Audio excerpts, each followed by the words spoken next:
I'm Molly from GamesRadar. It's lovely to meet you. You too? I just want to start by saying I loved the film. Oh, thank you. Fun. I was smiling so much. Oh. And one thing I was really interested in is that the movie feels like very self-contained, even though there are a lot of references to a broader universe too. Yes. So why did you want to go in that direction for like the first ever DCU movie?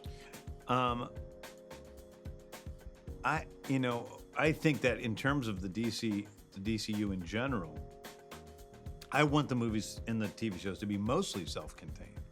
I don't want everything to have to lean on each other. I don't think of this so much as, one long story where everybody has to take in every little piece. I think of this as creating a universe, and then people are able to jump in and tell little pieces of that story from all around that universe. There will be some connected stories throughout the time, and in fact, Peacemaker Season 2 is very connected to Superman.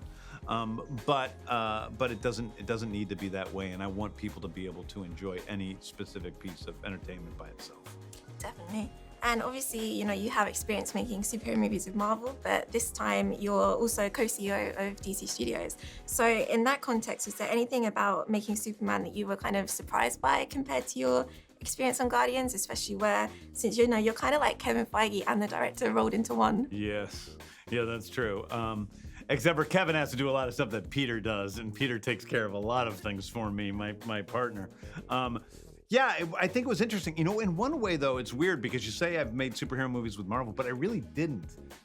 Guardians were space adventures. They really weren't superheroes. They didn't have secret identities or masks or costumes, or they had superpowers, but they weren't really superpowers. They were just the powers of wherever they were from. So I think that really, in a lot of ways, this is my first superhero movie, because even the Suicide Squad were supervillains. So that brought in a bunch of challenges in itself, because, superheroes, everything I do comes from a place of, well, what if this was real? If I started telling the story of Rocket Raccoon, what if Rocket Raccoon was real? How would he exist? Where would he come from? And with this, what if Superman was real? What are his beliefs? What is his relationship with his girlfriend like? What is his relationship to the government like? So it really was coming from that place. That absolutely did not answer your question, but by this time I've forgotten where we started. No, that's fine. That's perfect. And speaking about like the broader DCU universe, we've had kind of like a lot of updates or the DC universe, I should say. We've had a lot of updates on the Batman 2 lately.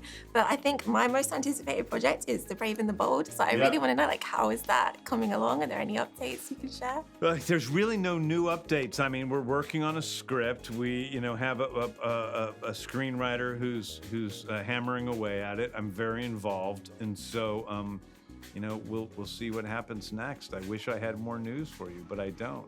But luckily, I've got the Batman 2 script in my backpack, and I'm about to read it. Amazing.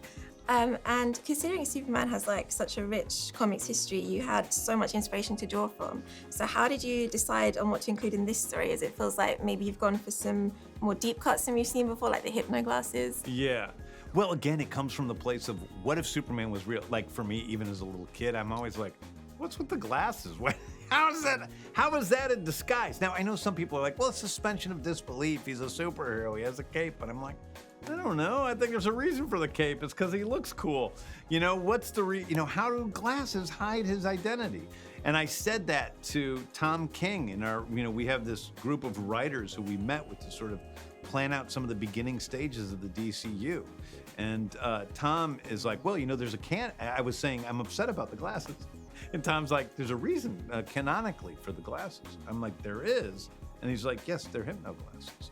It's Kryptonian glass. And they make his face look different. I'm like, really? Well, now that makes sense to me. Hypno Glasses. Now it's silly, but it also makes sense. And so, yeah, that just simply comes from giving people a reason to believe he can actually pull that off. Definitely. And I think that's all our time. Oh, no! Thank you so much. It was really interesting. It was really fun Thank to you. chat to you. Thank you so much.